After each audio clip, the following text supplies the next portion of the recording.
ಬನ್ನಿ ಯಾವ ಮಟ್ಟಿಗೆ ಮಾಡ್ತಾ ಇದ್ದೀರಿ ರಾಜಗೌಡ ಸಮಯ ಇಲ್ಲ ವಿಷಯಕ್ಕೆ ಬನ್ನಿ ಮಾಡ್ತೀರಿ ನಮ್ಮ ಮಾಡ್ತೀರಿ ಯಾಕೆ ವಿರೋಧ ಪಕ್ಷ ಮತ್ತೆ ಮೈಕ್ ಆಫ್ ಅಂತ ಸರ್ ನನಗೆ ಪಿಸಿಆರ್ ಇಂದ ಕಾಮೆಂಟ್ ಬರ್ತಿದೆ ಮತ್ತೆ ಮೈಕ್ ಆಫ್ ಭಾಸ್ಕರ್ ಸರ್ ಮಾತ್ರ ಧ್ವನಿ ಮೇಲೆ ಸರ್ ಡೆಲ್ಲಿ ಪೊಲೀಸ್ ಎಸ್ಟಾಬ್ಲಿಷ್ಮೆಂಟ್ ನ ಸೆಕ್ಷನ್ 6 ರಲ್ಲಿ ಒಂದ್ಸತಿ ಅನುಮತಿ ಕೊಡ್ಲಿಕ್ಕೆ ಮುಂಚೆ ರಾಜ್ಯ ಸರ್ಕಾರದ ಅವಗಾಹನೆಗೆ ತರಬೇಕು ಅನ್ನೋದಿದೆ 5 DSP ಆಕ್ಟ್ ಪ್ರಕಾರ ಸ್ಟೇಟ್ ಕೊಡೋದಲ್ಲಿಗೆ 6 ಪ್ರಕಾರ ನೀವು ಹೇಳಿದ್ರೆ ಒಂದ್ಸರ್ತಿ ತನಿಖೆ ಪ್ರಾರಂಭ ಆದ ನಂತರ ವಾಪಸ್ ಪಡೆಯಂಗಿಲ್ಲ ಇದು it is A indication that ಇವರು ಮಾಡಿರೋ ಹಗರಣಗಳನ್ನ ಮುಚ್ಚಬೇಕು ಅಂದ್ರೆ ಇದರಲ್ಲಿ ಏನು ಮೆರಿಟ್ ಇಲ್ಲ ಬಟ್ DK ಶಿವಕುಮಾರ್ ಅವರು ಅಲ್ಲಿಗೆ ಹೋದ್ರೆ ಗೊತ್ತಲ್ಲ ಇನ್ನೊಂದ್ಸರ್ತಿ ತಿಹಾರ್ ಜೈಲ್ಗೆ ಹೋಗ್ಬೇಕಾಗಿರುತ್ತೆ ಇನ್ನೊಂದ್ಸರ್ತಿ ತಿಹಾರ್ ಜೈಲ್ಗೆ ಹೋಗಿ ಹೆದರಿಕೆ ಇತ್ತು ಅದಕ್ಕೋಸ್ಕರ ವಾಪಸ್ ತಗೊಂಡಿದ್ದಾರೆ illegal order if it was legal you would have got relief here you did not get relief because it was illegal order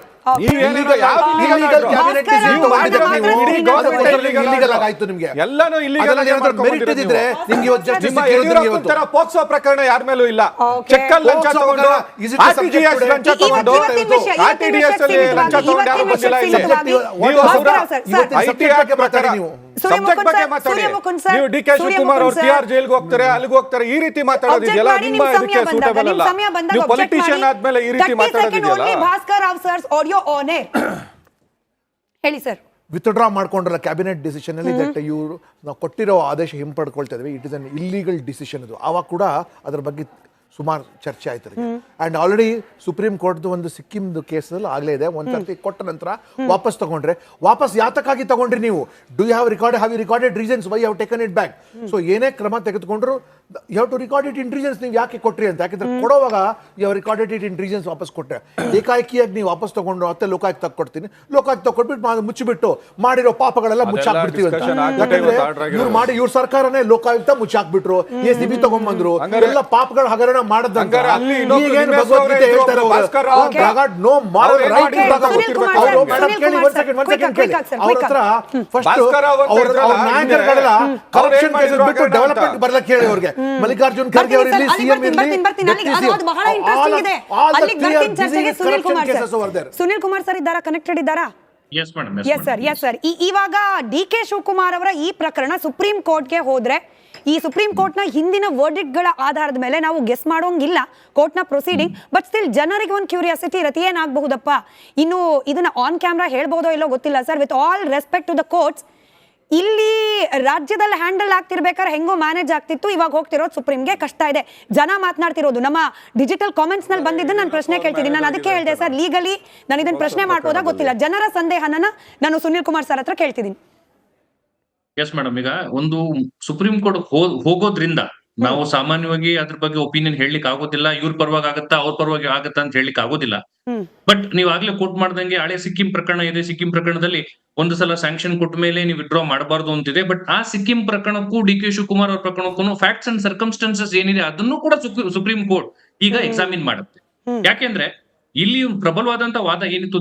DK Shivakumar ಅವ್ರ ಪ್ರಬಲವಾದ ವಾದ ಏನಿತ್ತು ಅಂದ್ರೆ ಸಿಕ್ಕಿಂ ಪ್ರಕರಣಕ್ಕೂ ನನಗೂ ಏನ್ ವ್ಯತ್ಯಾಸ ಅಂದ್ರೆ the very sanction which is granted is an invalid sanction ಯಾಕಂದ್ರೆ ಅಡ್ವೊಕೇಟ್ ಜನರಲ್ ಅವ್ರ ಒಪಿನಿಯನ್ ಇಲ್ಲ ಕ್ಯಾಬಿನೆಟ್ ಇಂದ ಕಂಪ್ಲೀಟ್ ವಾದಂತ ಒಂದು ಇವರಿಗೆ ಅಧಿಕಾರ ಕೊಟ್ಟಿರ್ಲಿಲ್ಲ ಯಡಿಯೂರಪ್ಪನವರು ಸೋಮೋಟೋ ಹೋಗಿ ತಮ್ಮ ಅಧಿಕಾರವನ್ನು ಚಲಾಯಿಸಿ he grants consent to the CBI under section 5 of the Delhi Special Police Establishment Act when sanction itself is invalid ಯಾವಾಗ ನೀವು ಅಡ್ವೊಕೇಟ್ ಜನರಲ್ ಒಪಿನಿಯನ್ ಇಲ್ಲ ಕ್ಯಾಬಿನೆಟ್ ಒಪ್ಪಿಗೆ ಇಲ್ಲ ಯಾವುದೂ ಇಲ್ಲ ಅಂತ ಹೇಳಿದಾಗ ಮುಖ್ಯಮಂತ್ರಿಗಳು ತಮ್ಮ ವೈಯಕ್ತಿಕ ದ್ವೇಷದಿಂದ ಎಲ್ಲೋ ಸರ್ಕಾರ ಬೇರೆ ಇತ್ತು ಪೊಲಿಟಿಕಲ್ ಆಂಗಲ್ ಅಲ್ಲಿ ಎಲ್ಲೋ ನಿಮಗೆ ಕನ್ಸೆಂಟ್ ಕೊಟ್ಟ ಮೇಲೆ ನೀವು ಆಮೇಲೆ ಸರ್ಕಾರ ಬದಲಾವಣೆ ಆಗಿ ಆಮೇಲೆ ಬಂದ ನಂತರ ನೀವು ಸಡನ್ ಆಗಿ ವಿಡ್ರಾ ಮಾಡ್ತೀರಿ ಅನ್ನೋದಾದ್ರೆ ಇನ್ವ್ಯಾಲಿಡ್ ಸ್ಯಾಂಕ್ಷನ್ ಬಗ್ಗೆ ಕ್ವಶನ್ ಇದೆ ಬಟ್ ಸಿಕ್ಕಿಂ ಪ್ರಕರಣದಲ್ಲಿ ಇನ್ವ್ಯಾಲಿಡ್ ಕ್ವಶನ್ ಇರಲಿಲ್ಲ ಸಿಕ್ಕಿಂ ಪ್ರಕರಣದಲ್ಲಿ actually it was a valid sanction cabinet approval ಇತ್ತು ಅಡ್ವೊಕೇಟ್ ಜನರಲ್ ಒಪಿನಿಯನ್ ಇತ್ತು ಎಲ್ಲವೂ ಇತ್ತು ಹಾಗಾಗಿ ಸುಪ್ರೀಂ ಕೋರ್ಟ್ ವಿಲ್ ಎಕ್ಸಾಮಿನ್ ಈ ಫ್ಯಾಕ್ಟ್ಸ್ ಅಂಡ್ ಸರ್ಕಮ್ಸ್ಟೆನ್ಸಸ್ ಏನಿದೆ DK ಶಿವಕುಮಾರ್ ಅವ್ರದ್ದು ಸಿಕ್ಕಿಂ ಎರಡನ್ನೂ ಎಕ್ಸಾಮಿನ್ ಮಾಡ್ತಾರೆ ಬಟ್ ಸುಪ್ರೀಂ ಕೋರ್ಟ್ ನಲ್ಲಿ ಪ್ರಬಲವಾದಂತ ಒಂದು ಫೈಟ್ ಅನ್ನ DK ಶಿವಕುಮಾರ್ ಅವರು ನಿಜವಾಗ್ಲೂ ಕೊಡಬೇಕಾಗ್ತದೆ because it is a case of disproportionate assets ಅಲ್ವಾ ಹಾಗಾಗಿ it's very important for him to defend ನನ್ನ ಅಸೆಟ್ಸ್ ಏನಿದೆ ಅದು ಕಾನೂನಾತ್ಮಕವಾಗಿ ಸಂಪಾದನೆ ಮಾಡಿದ್ದೀನಿ ನನ್ನ ಬಹಳಷ್ಟು ಪ್ರಬಲವಾಗಿ ಪ್ರೂವ್ ಮಾಡ್ಬೇಕು ರೈಟ್ ಸಮೀವುಲ್ಲಾ ಸರ್ ಇದ್ರ ಬಗ್ಗೆ ಒಂದಷ್ಟು ಇನ್ಪುಟ್ ಗಳು ಆಡ್ ಮಾಡ್ಬೇಕು ಅದಾದ್ಮೇಲೆ ನನ್ನ ಈ ಚರ್ಚೆಯ ಕೋರ್ ಇಶ್ಯೂಗೆ ಹೋಗೋಣ ಸರ್ ಜೊತೆಗೆ ಈಗ ಈ ಪ್ರಕರಣದ ಮುಖ್ಯವಾದ ಆರ್ಗ್ಯುಮೆಂಟ್ ಇರೋದು ಏನು ಅಂತಂದ್ರೆ ಕಪಿಲ್ ಸಿಬಲ್ ಅವರೆಲ್ಲ ಆರ್ಗ್ಯುಮೆಂಟ್ ಮಾಡಿದ್ದು ಏನು ಅಂತಂದ್ರೆ ಯಾವ ಕೇಸನ್ನ ಸುಪ್ರೀಂ ಕೋರ್ಟ್ ಸ್ಕ್ವಾಶ್ ಮಾಡಿದೆಯೋ ಆ ಪ್ರಕರಣದ ಬಗ್ಗೆ ನೀವು ಸಿಬಿಐ ಎಂಕ್ವೈರಿ ಮಾಡಿದ್ರೆ ಇಲ್ಲದ ಪ್ರಕರಣದ ಬಗ್ಗೆ ಸಿಬಿಐ ಎಂಕ್ವೈರಿ ಅದು ದೋಷಪೂರಿತ ಆದೇಶ ಅಂತ. ಅಂದ್ರೆ ನಿಮಗೆ ಸ್ಟೇಟಿಗೆ ಪವರ್ ಇರುತ್ತೆ ಇಲ್ಲ ಅನ್ನೋದು ಅದು ಚರ್ಚೆಯ ಒಂದು ಭಾಗ. ಯಾವ ಪ್ರಕರಣವನ್ನ ಇಡಿ ತನಿಖೆಯ ವೇಳೆ ಸುಪ್ರೀಂ ಕೋರ್ಟು ಸ್ಕ್ವಾಶ್ ಮಾಡಿದೆಯೋ ಮತ್ತು ಯಾವ ಇಲ್ಲಿ ಪ್ರಕರಣದ ಬಗ್ಗೆ ಯಾವುದೇ ಸ್ಪೆಸಿಫಿಕ್ ಆಗಿ ಸಿಬಿಐಗೆ ಕೊಡಬೇಕು ಅಂತ ಇಡಿ ಏನು ಹೇಳಿಲ್ಲ. ಅದರಲ್ಲಿ ಲೋಕಲ್ ಅಲ್ಲಿ ನೀವು ತನಿಖೆ ಮಾಡ್ಕೊಳ್ಳಿ ಅಂದ್ರೆ ಸಾಮಾನ್ಯವಾಗಿ ಲೋಕಾಯುಕ್ತಕ್ಕೆ ಕೊಡೋದು ವಾಡಿಕೆ. ಇದನ್ನ ಸಿಬಿಐ ಕೊಟ್ಟು ಯಾವುದೋ ಪ್ರಕರಣದ ಬಗ್ಗೆ ತನಿಖೆ ಇಲ್ವೋ ಅದನ್ನ ಮತ್ತೆ ಸಿಬಿಐ ಕೊಡೋದ್ರಿಂದ ಅದೊಂದು ಬೇಸ್ ಇಲ್ದಲೇ ಇರುವಂತಹ ಪ್ರಕರಣ ಸಿಬಿಐ ಕೊಟ್ಟಿದೆ ಅನ್ನೋದು ಒಂದು ಆರ್ಗ್ಯುಮೆಂಟು. ಸೊ ಹೀಗಾಗಿ ಇಲ್ಲಿ ಬೇಸಿಕ್ ಆಗಿ ಪ್ರಕರಣ ಇದೆಯೋ ಇಲ್ವೋ ಅನ್ನೋದೇ ಒಂದು ಚರ್ಚೆಯ ವಿಚಾರ. ಬಹುಶಃ ಸುಪ್ರೀಂ ಕೋರ್ಟ್ ನಲ್ಲೂ ಆರ್ಗ್ಯುಮೆಂಟ್ ಬರುತ್ತೆ, ಮೇಜರ್ ಆಗಿ ಬಂದೇ ಬರುತ್ತೆ. ಎನಿವೆ ಅಲ್ಲಿಗೆ ಬಿಟ್ಟು ನಾನು ಚರ್ಚೆಯ ಪ್ರಾರಂಭದಲ್ಲೇನೆ ಒಂದಷ್ಟು ವಿಚಾರಗಳನ್ನ ಪ್ರಸ್ತಾಪ ಮಾಡಿದೆ. ನಮ್ಮ ಮುಂದಿನ ಬ್ರೇಕಿಂಗ್ ಅಪ್ಡೇಟ್ ಅಲ್ಲಿ ಅದನ್ನ ಸವಿಸ್ತರವಾಗಿ ಚರ್ಚೆಗೆ ಒಳಪಡಿಸೋ ಪ್ರಯತ್ನ ಮಾಡೋಣ. 3ನೇ ಬ್ರೇಕಿಂಗ್ ಪ್ಲೇ ಮಾಡ್ಕೊಳ್ಳಿ. ಇವಾಗ ರಾಜ್ಯ ಕಾಂಗ್ರೆಸ್ ಸರ್ಕಾರದ ನಾಯಕರ ಪರಿಸ್ಥಿತಿ ಹೆಂಗಿದೆ ಕ್ವಿಕ್ ಆಗಿ 2 ಸಾಲಲ್ಲಿ ಹೇಳ್ಬಿಡೋಣಪ್ಪ. ಮುಖ್ಯಮಂತ್ರಿಗಳು ಮೂಡಾ ವಿಚಾರದಲ್ಲಿ ಕೋರ್ಟ್ನಲ್ಲಿ, ಉಪಮುಖ್ಯಮಂತ್ರಿಗಳು ಅಕ್ರಮ ಹಣ ವಿಚಾರದಲ್ಲಿ ಕೋರ್ಟ್ನಲ್ಲಿ, ಖರ್ಗೆ ಸಾಹೇಬ್ರು ಅವ್ರ ಪುತ್ರ ಸಚಿವ ಪ್ರಿಯಾಂಕ್ ಖರ್ಗೆ ಅವರು KIADB ಹೊಸ ಹಗರಣ, ಅಂದ್ರೆ ಹೊಸ ಹಗರಣದ ಆರೋಪ. I will just add correct myself, ಹಗರಣದ ಆರೋಪ. ಮತ್ತೊಂದು ಕಡೆ ಗೃಹ ಸಚಿವರಾದ ಡಾಕ್ಟರ್ ಜಿ ಪರಮೇಶ್ವರ್ ಅವರಿಗೆ ದರ್ಶನ್ ಪ್ರಕರಣ ಅದೆಷ್ಟರ ಮಟ್ಟಿಗೆ ತಲೆ ಬಿಸಿಯಾಗಿದೆ ಅಂದ್ರೆ ಮೀಡಿಯಾ ಮುಂದೆ ಪರಮೇಶ್ವರ್ ಸಾಹೇಬ್ರು ಹೆಂಗೆ ಅಂದ್ರೆ usually very soft spoken straight forward ಆಗಿ ಉತ್ತರ ಕೊಡೋರು, ಇವತ್ತು ಮೀಡಿಯಾ ಮೇಲೆ ಕೋಪ ಮಾಡ್ಕೊಳಂಗೆ ಹೋಗ್ಬಿಟ್ರು. ಇದನ್ನ ನಾವು ಬೇರೆ ಮಂತ್ರಿಗಳಿಂದ ನೋಡ್ತಿದ್ವಪ್ಪ. ಪರಂ ಅವರು ಚೇಂಜ್ ಆಗ್ಬಿಟ್ರು. ದರ್ಶನ್ ಅವ್ರ ವಿಚಾರದಲ್ಲಿ ಟೆನ್ಷನ್ ಅಷ್ಟರ ಮಟ್ಟಿಗಿದೆಯಾ? ಕೈ ಪ್ರಮುಖರೆಲ್ಲ ಕಾನೂನು ಹೋರಾಟದಲ್ಲಿ ಲಾಕ್ ಆಗಿದ್ದಾರೆ. ಮೇಜರ್ ಪ್ರಶ್ನೆ ಇರೋದು ಆ ಬ್ರೇಕಿಂಗ್ ಲೈನ್ ಅಲ್ಲಿ ನೀವು ಗಮನಿಸಿದ್ವಿ. ಭಾಸ್ಕರ್ ರಾವ್ ಸರ್, ನಿಮ್ಮಿಂದಲೇ ಈ ಪ್ರಶ್ನೆಯನ್ನು ಪ್ರಾರಂಭ ಮಾಡ್ತೀನಿ, ಇದಕ್ಕೆ ಉತ್ತರವನ್ನು ಬಯಸ್ತೀನಿ. ಇದು ಸ್ವನಡೆಯ ಫಲವು ಅಂದ್ರೆ ಇವರೆಲ್ಲ ನಾಯಕರು ಅವರವರಾಗೆ ಮಾಡ್ಕೊಂಡಿದ್ದು ಅಥವಾ ರಾಜಕೀಯ ದ್ವೇಷ ಅನ್ನೋದು ಪದೇ ಪದೇ ಕಾಂಗ್ರೆಸ್ ಕಡೆಯಿಂದ ಬರ್ತಾ ಇದೆ, ಅದು ವರ್ಕ್ ಆಗಿದೆಯಾ ಅಂತ? ಅವ್ರಾಗೆ ಮಾಡ್ಕೊಂಡಿರೋದು. DK ಶಿವಕುಮಾರ್ ಅವ್ರು ಹೇಳಿದ್ರಲ್ಲ, ನಾನು ತರಕಾರಿ ಬೆಳೆಸ್ಬಿಟ್ಟು ಕೋಟ್ಯಾಂತರ ರೂಪಾಯಿ ಮಾಡಿದ್ದೀನಿ, ಸುಪ್ರೀಂ ಕೋರ್ಟೇ ಹೇಳಿತ್ತು. ಸ್ವಲ್ಪ ದಯವಿಟ್ಟು ಹೇಳ್ಕೊಡಿ ಎಲ್ರಿಗೂ. ಅವರೇ ಹೇಳಿದ್ದು. ನಿಮ್ಗೆ ಹೆಂಗ ಆಸ್ತಿ ಬಂತು ಅಂದ್ರೆ ತರಕಾರಿ ಬೆಳೆದ ಬೀನ್ಸ್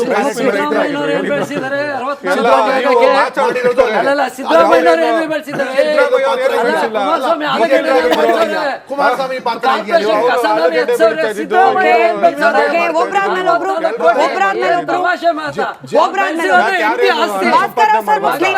ಭಾಸ್ಕರ್ ರಾವ್ ಸರ್ ಮುಗಿಸ್ಲಿ. ನಂಗೊತ್ತು ರಾಜಗೌಡ್ರೆ ತುಂಬಾ ಉತ್ಸಾಹದಲ್ಲಿದ್ದೀರಾ. ನಿಮ್ದು ಬರ್ತೀನಿ ನಾನು. ಕುಮಾರಸ್ವಾಮಿ ಅವ್ರು ಏನ್ ಮಾಡ್ತಿದ್ದಾರೆ ಅಂತ ಭಾಸ್ಕರ್ ರಾವ್ ಸರ್ ಮುಗಿಸ್ಲಿ. ಅವರಾಗೆ ಮಾಡ್ಕೊಂಡಿರೋದು ಅಂತ ಎಲ್ಲ ಪ್ರಕರಣ. ಬಿಜೆಪಿ ಏನಾದ್ರು ಮಾಡಿದ್ಯಾ ಅದಕ್ಕೆ? ಅವರು ಕ್ಯಾರೆಟ್ ಮತ್ತೆ ತರಕಾರಿ ಬೆಳೆಸ್ಬಿಟ್ಟು ಕೋಟ್ಯಾಂತರ ರೂಪಾಯಿ ಮಾಡ್ಕೊಂಡ್ರು. ತದನಂತರ ಇವರು ಸೈಟ್ ಮೇಲೆ ಸೈಟ್ ಸುಳ್ಳು ಮೇಲೆ ದಲಿತರ ಸೈಟ್ ಬೆಳೆಸ್ಬಿಟ್ಟು ಮತ್ತೆ ಪರಮೇಶ್ವರ್ ಅವರು ಇನ್ಕಾಂಪಿಟೆನ್ಸ್ ಪರ್ಸನ್ ಪರಮೇಶ್ವರ್ ಅವರು ಕೊನೆಗೆ ಕೂತ್ಕೊಂಡು ಜೈಲಲ್ಲಿ ಕೂತ್ಕೊಂಡು ದರ್ಶನ್ ಹತ್ರ ಮಾತಾಡಿದ್ದಾರೆ ಅವರು. ಪರಮೇಶ್ವರ್ ಅವರು ಚೇಂಬರ್ ಅಲ್ಲಿ ದರ್ಶನ್ ಹತ್ರ ಏನಪ್ಪ ಏನೇನಾಗಿದೆ ನೀನೇ ಹೇಳಪ್ಪ, ಇವರೆಲ್ಲ ಕೋಟ್ಯಾಂತರ ರೂಪಾಯಿ ಖರ್ಚು ಮಾಡಿದ್ಯಾ,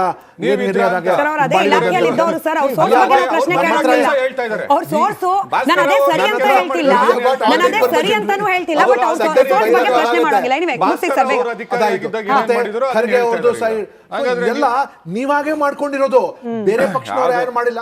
ಮಾಡ್ಕೊಂಡು ಮತ್ತೆ ನಿಮ್ ಯಾರ ಹತ್ರ ಮಾಡಿಸ್ಕೊಂಡು ನಿಮ್ಮವರೇ ಅದಕ್ಕೆ ಹೊರಗಡೆ ಹಾಕಿದ್ದಾರೆ. ಜನರಿಗೆ ಒಳ್ಳೆ ಗವರ್ನೆನ್ಸ್ ಬೇಕಾಗಿದೆ, ಸಿಗ್ತಾ ಇಲ್ಲ ಅಷ್ಟೇ. ನನ್ನ ಪ್ರಶ್ನೆನೂ ಕೇಳಿಸ್ಕೊಂಬಿಡಿ. ಈ ವಿರೋಧ ಪಕ್ಷಗಳಿಂದ ಬರ್ತಿದ್ದ ಆರೋಪ ಹೆಂಗಿತ್ತು ಅಂತಂದ್ರೆ ಸಿದ್ದರಾಮಯ್ಯನವ್ರು ಹೋದ್ರೆ DK ಶಿವಕುಮಾರ್ ಇಲ್ಲ, ಅವರು ಬಿಸಿ ಇದ್ದಾರೆ ಕೋರ್ಟ್ ನಲ್ಲಿ. ಅವ್ರು ಹೋದ್ರೆ ಪರಂ, ಅವ್ರು ಇವಾಗ ದರ್ಶನ್ ಕೇಸ್ ನಲ್ಲಿ ಎಷ್ಟು ಬಿಸಿ ಇದ್ದಾರೆ ನಾವು ನೋಡ್ತಾ ಇದ್ದೀವಿ. ಖರ್ಗೆ ಅವ್ರು ಬರ್ತಾರಂತೆ ಅಂತಿತ್ತು, ಇವಾಗ ಅವ್ರದ್ದು ಒಂದು ಆರೋಪ. ಒಂದು ಏನ್ ಗೊತ್ತಾ, ಜಾರಕಿಹೊಳಿ ಇದಾರಂತೆ, ನನ್ಗೆ ಗೊತ್ತಿಲ್ಲ. ಅದನ್ನು ಸೇರಿಸ್ಕೊಂಡು ಭಾಸ್ಕರ್ ಅವರು ಅವರ ಇದನ್ನ ಆತ್ಮಸಾಕ್ಷಿನ ಪ್ರಶ್ನೆ ಮಾಡ್ಕೊಳ್ಳಿ. ಜೈಲಿಂದ ಈ ರೀತಿ ಫೋಟೋಗಳು ಮತ್ತೆ ವಿಡಿಯೋಗಳು ಇದು ಫಸ್ಟ್ ಟೈಮ್ ಆಚೆ ಬಂದಿರೋದಾ? ಯಾವತ್ತು ಬಂದೇ ಇಲ್ವಾ? ಶಶಿಕಲಾ ಅವರ CCTV ಫುಟೇಜೇ ಲೀಕ್ ಆಗಿತ್ತು.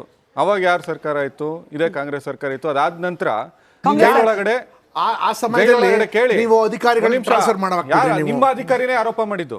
ಅಲ್ಲ, ನಿಮ್ಮ IPS ಅಧಿಕಾರಿ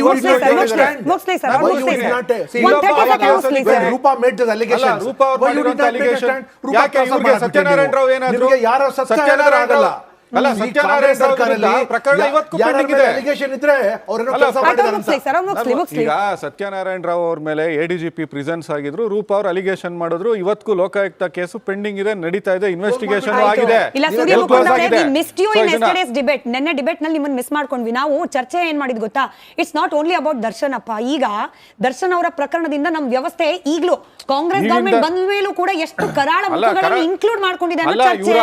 ಕೇವಲ Darshan BJP government Santro Ravi ಅಂತ ಒಬ್ಬ ಪಿಂಪ್ ಪೊಲೀಸ್ ಟ್ರಾನ್ಸ್ಫರ್ಸ್ ಮಾಡಿಸ್ತಾ ಇದ್ದ. ನೀವು ಸುಧಾರಿಸಬೇಕು ಅನ್ನೋ ನಾವು ಅಪೇಕ್ಷೆ ಸುಧಾರ- ಯಾರು ಪೊಲೀಸ್ ಟ್ರಾನ್ಸ್ಫರ್ ಅಲ್ಲಿ ಸರಿ ಮಾಡಿ. ಪೊಲೀಸ್- ನಮ್ಮ ಅಧಿಕಾರಿ ಸರಿ ಮಾಡ್ರಿ ನೀವು. ಅವ್ರು ನೀವು ಬೇರೆ ADGP ಅಮೃತ್ ಪಾಲ್, ಜನಸಾಮಾನ್ಯ ADGP ಅಮೃತ್ ಪಾಲೆ 65,000 PSI ಅಭ್ಯರ್ಥಿಗಳ ಲೈಫ್ ಜೊತೆ ಆಟ ಆಡೋದು ಬಿಟ್ಕಾಯಿನ್ ಪ್ರಕರಣದಲ್ಲಿ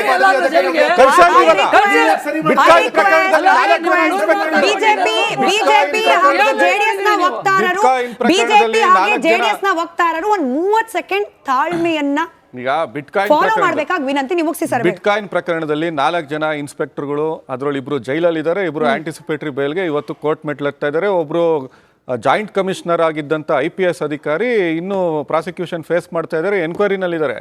ಬಿಟ್ಕಾಯಿನ್ ಪ್ರಕರಣ ಆಗಿದ್ದು ನಿಮ್ಮ ಸರ್ಕಾರ ಇದ್ದಂತ ಸಂದರ್ಭದಲ್ಲಿ. ನೀವು ಸರ್ಕಾರ ಇದ್ದಾಗ ಪೊಲೀಸ್ ಇಲಾಖೆನ ಎಷ್ಟು ದುರ್ಬಳಕೆ ಮಾಡ್ಕೊಂಡಿದ್ದೀರಾ, ಒಂದು ಟ್ರಾನ್ಸ್ಫರ್ಗೆ ಎಷ್ಟು ರೇಟ್ ಫಿಕ್ಸ್ ಮಾಡ್ತಾ ಇದ್ರಿ, ಅವೆಲ್ಲ ಗೊತ್ತಿರೋದೆ. ಇವಾಗ ದರ್ಶನ್ ಅವರ ಪ್ರಕರಣದಲ್ಲಿ ಇಲ್ಲ, ನೀವು ಮಾಡಿರೋ ಅಷ್ಟು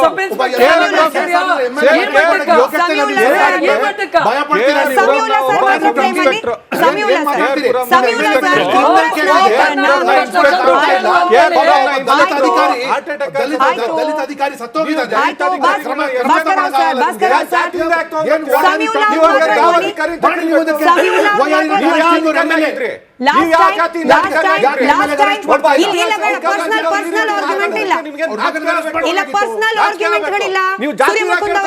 ಸೂರ್ಯ ಮುಕುಂದ್ ಅವರೇ, ಭಾಸ್ಕರ್ ವೈಯಕ್ತಿಕವಾಗಿ ಚರ್ಚೆ ಬೇಡ. ಸಮೀವುಲ್ಲಾ ಸರ್ ಮಾತ್ರ ಸ್ಕ್ರೀನ್ ಅಲ್ಲಿ. ಸಮೀವುಲ್ಲಾ ಸರ್, ಕಾಂಗ್ರೆಸ್ ನಾಯಕರನ್ನ ಹಿಂಗೆ ಬ್ಯಾಕ್ ಟು ಬ್ಯಾಕ್ ಕೋರ್ಟ್ ನ ಕಟಕಟೆಯಲ್ಲಿ ನಿಲ್ಲೋ ಹಾಗೆ ಯಾರಾದ್ರೂ ಮಾಡ್ಲಿಕ್ಕೆ ಸಾಧ್ಯ ಇದೆಯಾ, ಮಾಡಿದ್ದಾರಾ? ಅಂದ್ರೆ ಯಾವ ತರ? ಅದೇ ಇವಾಗ ಸಿಎಂ ಮೂಡಾ ವಿಚಾರದಲ್ಲಿ ಉತ್ತರ ಕೊಡ್ಲಿ. ಯಾಕಾಗಲ್ಲ? ಈಗ ಒಂದು ರಾಜ್ಯದ ಆಡಳಿತ ಚುಕ್ಕಾಣಿಯನ್ನ ಯಾರಾದ್ರೂ ಹಿಡಿದ್ಮೇಲೆ ಅದೇನ್ ಕಾಂಗ್ರೆಸ್ ಬಿಜೆಪಿ JDS ಅಂತಲ್ಲ, ಬೇಕಾದಷ್ಟು ಇಶ್ಯೂ ಬಂದೇ ಬರುತ್ತೆ. ಆಮೇಲೆ ವಿಶೇಷವಾಗಿ ರಾಜ್ಯಪಾಲರು ಮತ್ತು ಸರ್ಕಾರ ನಡುವಿನ ಸಂಘರ್ಷದಂತ ವಿಚಾರಗಳು ಬಂದಾಗ ನ್ಯಾಯಾಲಯದ ಕಟ್ಟೆ ಮೇಲೆ ಹೋಗೋದು, ಲ್ಯಾಂಡ್ ಮಾರ್ಕ್ ತೀರ್ಪು ಬರೋದು ಇಲ್ಲಿಂದಲೇ. ಇಂಥ ಸಂದರ್ಭದಲ್ಲೇ ಉದಾಹರಣೆಗೆ ಕಾನ್ಸ್ಟಿಟ್ಯೂಷನ್ಗೆ ಸಂಬಂಧಪಟ್ಟಂತೆ, ಸರ್ಕಾರ ವಜಾಗೆ ಸಂಬಂಧಪಟ್ಟಂತೆ, ರಾಜ್ಯಪಾಲರ ಪರಮಾಧಿಕಾರಕ್ಕೆ ಸಂಬಂಧಪಟ್ಟಂತೆ ಬೊಮ್ಮಾಯಿ ಪ್ರಕರಣದ ಲ್ಯಾಂಡ್ ಮಾರ್ಕ್ ತೀರ್ಪು ಬಂದಿದ್ದು ಕರ್ನಾಟಕದಿಂದಲೇ. ಇಂಥದ್ದೊಂದು ಪ್ರಕರಣ ಆದಾಗ ಕಡೆಗೆ ಅದು ಸುಪ್ರೀಂ ಕೋರ್ಟ್ ಮೆಟ್ಲೇರಿ ಆ ಗೈಡ್ಲೈನ್ಸು, ಸರ್ಕಾರ ವಜಾ ಮಾಡೋಕ್ಕೇನು, ಗವರ್ನರ್ ಪವರ್ಸ್ ಏನು, ಫ್ಲೋರ್ ಆಫ್ ದಿ ಹೌಸ್ ಕರಿಬೇಕಾಗಿದ್ದೆ. ಅವಾಗ ಈ ಥರದ ಲ್ಯಾಂಡ್ ಮಾರ್ಕ್ ಜಜ್ಮೆಂಟ್ ಬಂದಿದ್ದೆ ಇಂಥ ಸಂಘರ್ಷದ ಸಂದರ್ಭದಲ್ಲಿ. ಈಗಲೂ ಕೂಡ ಅದೇ ತರದ ಈಗ ನೋಡಿ, ಯಾವಾಗಲೇ ಹೇಳಿದ ಹಾಗೆ ಇಂಡಿವಿಜುವಲ್ ಕೇಸು, ಬಟ್ ಕಾನ್ಸ್ಟಿಟ್ಯೂಷನಲ್ ಕೇಸ್ಗಳಾಗಿ individual case constitutional case convert ಆಗುವ ಜಡ್ಜ್ಮೆಂಟ್ ಗ್ಯಾರಂಟಿ. ಸೇಮ್ ಪ್ರಶ್ನೆ ಭಾಸ್ಕರ್ ರಾವ್ ಅವರಿಗೆ ಕೇಳ್ದಂಗೆ, ಸ್ವಯಂಕೃತ ಅಪರಾಧ ಅಂತ ಹೇಳಕ್ಕಾಗಲ್ಲ, ಆರೋಪಗಳು ಇನ್ನೂನು. ಹೀಗಾಗಿ ಸ್ವನಡೆಯ ಪ್ರತಿಫಲವ ಅಥವಾ ಇದು ಪಿತೂರಿಯ? ನೀವು ಹಾಗೆ ಬಿಜೆಪಿ ಸೇರ್ ಮಾಡ್ತಿರೋ ಪಿತೂರಿನ ಕಾಂಗ್ರೆಸ್ನವ್ರೆಲ್ಲರನ್ನೂ ಕೂಡ ಬಿಸಿ ಮಾಡೋದು. 135 ಶಾಸಕರ ಬಲದೊಂದಿಗೆ ಸರ್ಕಾರ ರಚನೆ ಆಗಿದೆ, ಮತದಾರರ ತೀರ್ಪನ್ನ ರಿಜೆಕ್ಟ್ ಮಾಡಿ ಹೊಸ ಸರ್ಕಾರ ತರೋ ಪ್ರಯತ್ನ ಮಾಡೋದು ಅಲಿಗೇಷನ್ ಬರ್ತಿದ್ಯಪ್ಪ. ಈ ರಾಜಭವನ್ ಚಲೋ ಮಾಡ್ತಿದ್ದಾರೆ ಶನಿವಾರ. ಸರ್ಕಾರದ ವಿರುದ್ಧ ಪಿತೂರಿ ಮಾಡ್ಲಿಕ್ಕಾದ್ರೂ ಸಾಧ್ಯತೆಗಳಿದಾವ? ಪೊಲೀಸ್ ಅವ್ರ ಹತ್ರ ಇದೆ, ಸಿಸ್ಟಮ್ ಅವ್ರ ಹತ್ರ ಇದೆ, ಎಲ್ಲ ಅವ್ರ ಹತ್ರ ಇದೆ. ಸಾಮಾನ್ಯ ರೋಗಿ ನೋಡಿ, ಇವರು ನಮ್ಮ ಹಕ್ಕುಗಳನ್ನ ದಮನ ಮಾಡ್ತಾರೆ. ಪ್ಯಾನಲ್ ಅಲ್ಲಿ ಕೂತ್ಕೊಂಡು ಸೂರ್ಯ ನಮ್ಮ ಸವಾರಿ ಮಾಡೋ ಪ್ರಯತ್ನ ಮಾಡ್ತಾರೆ. ನೋಡಿ ಯಾವ ರೀತಿ ಮಾಡ್ತಾರೆ ಅಂದ್ರೆ, ಇಲ್ಲಿ ನಾವು ಮಾತಾಡ್ಲಿಕ್ಕೆ ಅವಕಾಶ ಕೊಡಲ್ಲ. ಆರೋಪಗಳು ಮಾಡ್ತಾ ಇದೀವಿ, ಆರೋಪಿಗಳ ತರ ಕುಣಿಯಕ್ ಸ್ಟಾರ್ಟ್ ಮಾಡ್ಬಿಟ್ಟಿದ್ದಾರೆ. ಆರೋಪಿಗಳಾಗಿದ್ದಾರೆ, ಸಿದ್ದರಾಮಯ್ಯ ಕೂತ್ಕೊಳ್ತಾರೆ, 64 ಕೋಟಿ ನನಗೆ ಕೊಟ್ಬಿಡಿ, ಜಮೀನ್ ಬರ್ಸ್ಕೊಳ್ಳಿ ಅಂತಾರೆ. 64 ಕೋಟಿ ಯಾರು ಕೊಡ್ಬೇಕು? ಯಾಕೆ ಕೊಡ್ಬೇಕು? ಅಲ್ಲ ರೀ, ಪಾಪ ಅವ್ರ ಹೆಂಡತಿ ಎಲ್ಲೋ ಇದ್ರು, ಅವ್ರ ಹೆಸರು ತಗೊಂಡೋಗಿ ಜಮೀನ್ ಮಾಡಿಸ್ತಾರ, ಅವರು ಡಿನೋಟಿಫೈ ಮಾಡಿದವರು, ಅವರು ಅಲ್ಲಿಂದ ಲೋಕಾಯುಕ್ತ 1638 ಎಕರೆ ಡಿನೋಟಿಫೈ ಮಾಡ್ಕೊಂಡು ACB ಮಾಡ್ಕೊಂಡು ಕ್ಲೀನ್ ಚಿಟ್ ಅಂದ್ರೆ ಈ ತರ ರಾಜಕೀಯ ದ್ವೇಷವನ್ನ ಕೋರ್ಟ್ಗಳ ಹೆಂಗೆ ಗಮನಿಸುತ್ತೆ ಅಂತ ಹೇಳಿ. But I am running out of time. Really sorry Sunil Kumar sir. Anyway, thank you so much ನಿಮ್ಮೆಲ್ಲ ಇನ್ಪುಟ್ಸ್ ಗಾಗಿ. ಹಾಗೆ